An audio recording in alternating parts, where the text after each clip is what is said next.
सोने और चांदी के रेट में भारी गिरावट आज शुक्रवार को भी लगातार दूसरे दिन जारी है और ऐसे में सोने और चांदी की अगर रेट की बात की जाए तो इसमें काफ़ी बदलाव देखने को मिल रहा है।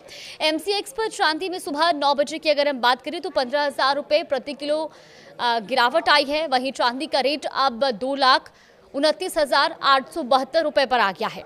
एमसीएक्स पर चांदी में 6% का लोअर सर्किट लगा है। वहीं गोल्ड में भी आज गिरावट देखी जा रही है। गोल्ड में 0.82% की गिरावट दर्ज की जा रही है और इसी के साथ सोने का भाव अब 1,50,675 रुपये प्रति 10 ग्राम पर पहुंच गया है। इससे पहले एमसीएक्स पर अप्रैल 2026 एक्सपायरी वाला गोल्ड फ्यूचर्स कॉन्ट्रैक्ट गुरुवार को 1,52,260 प्रति 10 ग्राम पर बंद हुआ था और यह अपने रिकॉर्ड हाई 1,80,769 प्रति 10 ग्राम से करीब 28,500 रुपये नीचे आ गया था। हालांकि एक बार फिर गुरुवार को घरेलू बाजार में एमसीएक्स गोल्ड के भाव में हल्की तेजी देखने को मिली, तो वहीं एमसीएक्स पर चांदी की कीमत 2,46,452 प्रति किलो पर बंद हुई, जो अपने ऑल टाइम हाई 4,20,048 रुपए प्रति किलो से करीब 1,73,500 रुपए कम है।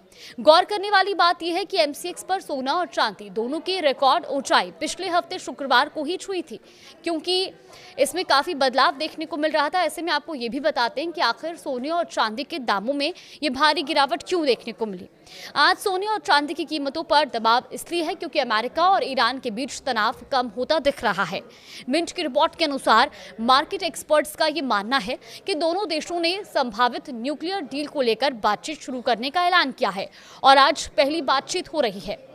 ऐसे में इस खबर के बाद निवेशकों का झुकाव सुरक्षित निवेश यानी कि सोने चांदी से हटकर अमेरिकी डॉलर की तरफ बढ़ा है।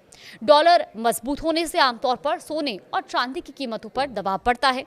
ऐसे में आगे चलकर कीमती धातु की जो दाम है, जो कीमतें हैं, उनमें और भी गिरावट आ सकती है और धीरे धीरे ये अपने फेयर वैल्यू की ओर बढ़ेंगी, जो मौजूदा कीमतों से काफ़ी नीचे मानी जा रही है।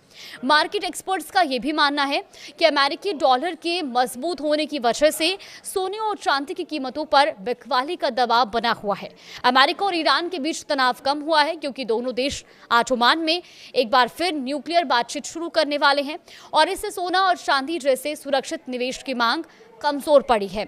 ऐसे में आने वाले दिनों में ये उम्मीद जताई जा रही है कि सोने और चांदी के भाव में एक बार और गिरावट देखने को मिल सकती है और धीरे धीरे ये अपने सही भाव यानी कि फेयर वैल्यू तक भी पहुंच सकते हैं।